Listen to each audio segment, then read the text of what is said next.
Hey everybody, Matt Covey from Suburban Canine. I'm here today with Canute.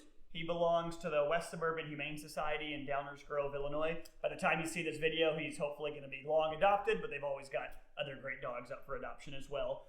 Today I'm going to be showing you handling exercises. So we break these down into handling the dog's body and handling their resources. It's important to start this at a young age. You can prevent so many problems from arising. So we're just going to dive right in here.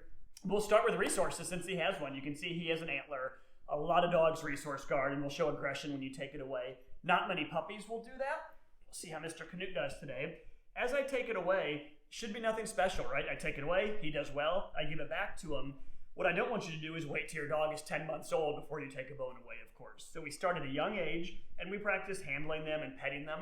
The goal is that this is a fun experience, that he's used to chewing his antler, getting petted, it gets taken away, nothing bad happens, he gets it back. We work on this every single day. Right now I'm using an antler. This is anything your dog is chewing, anything they're eating. So their dog food would be the same thing. We practice petting them, talking to them while they eat it. We practice taking it away, petting them, and giving it back to them. If you do this every single day, it makes life pretty easy. While he's chewing, we can now talk about handling his body. So I do everything they do in a vet visit. So I'm going to handle his ears and look inside there. I'm going to look into his eyes. What a good boy. I'm going to check his teeth. Hey, bud. There you go. We can practice brushing him. I want to make sure this goes well. And then next I'm going to move on to checking under his tail. And then now I'm going to check his nails. When we do this, generally, little bud, hey, buddy, we'll usually roll them on their side like this. And sometimes it takes a minute to calm them down because now he no longer has that antler to distract him. Got my clippers right here. So here you can see he hasn't done this before, so his first thought is I'm going to nibble until I get free. I'm going to stop him from doing that. So as I keep him on his side here, the goal is that this isn't a wrestling match, but I do want the dog to learn when he's on his side he needs to hang out and wait for a moment. So this is impulse control. I'm going to get this out of here to make it a little bit easier on him since this is his first time practicing this. And once again, you can see the head goes up. So what I do is I like to keep it right here behind him, just like this. If I'm on the other side of him, and if I was there, he'd be able to kick at me and bite me a little bit easier. So I like to be right here on the back side of him. Relax, little buddy. And the hand right here, kind of underneath his mouth, where it's a lot harder for him to nibble on me. So here you can see this is a little bit of a challenge for him at first. And the reason it's a challenge, a lot of trainers call this the settle position, is he hasn't learned how to settle, right? He hasn't learned how to be calm. He's a puppy. He's used to doing whatever he wants, right? Running around, biting, having fun. He's a sweet dog, but he's a puppy. So now he's just learning to hold this position. And you can see for the moment now he's doing great. I'm going to check these nails. And I'm not going to clip any nails today. This is new to him, so he's not quite ready for that. And I don't want to stress him out any more than I need to. Hey, buddy. Nice and calm.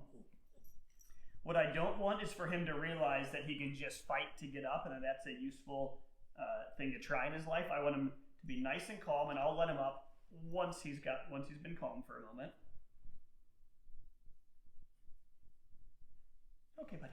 Very good. Okay, there you go. So I let him up, and now we can go right back to the handling exercises. I can check these paws some more. Oh, no. There's a few things you can do here. I can just give a little tug on the collar and tell him no. You can just kind of pull the head back a little bit. What I don't want to do, of course, is this. Pull my hand away. He would learn that works really well to stop us. So I'm going to keep my hand there. Check out his paws. If he goes to bite again, I will just gently stop him. We can give him his resource back and let him chew for a moment while we hang out. So I'm working on this stuff every single day. With a young puppy, I'm trying to do this 7 days a week. And we have a checklist we follow. So we don't just randomly do this. We look at our checklist and we make sure we're working on their resources. We make sure they're working on their body. We make sure they're getting better every day. We slow down through time.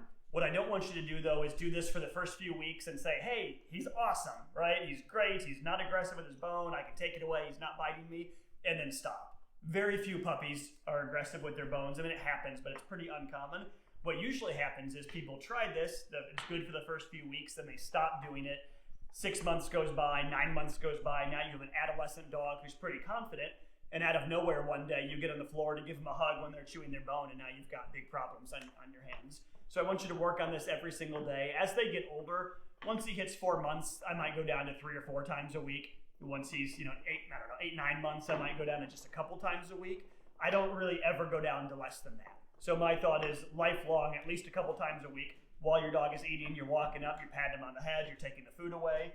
And when they have an antler, you don't have to set up these, big, long training sessions. It could be as simple as you walk through the living room, your dog's chewing an antler, you walk over, you say, "Who's my good boy?" You pick up the antler, you make sure he's good, you give it to him, and you walk off. So it can be as simple as that. And handling the body, you can work on this. This is also kind of pet and playtime, right? This isn't a terrible thing. So you can work on handling this anytime throughout the day, and you don't have to see it as this really challenging training session. If this video was helpful to you, please take the time to like and subscribe. That really does help our channel grow, and we just want to help more people with their dogs.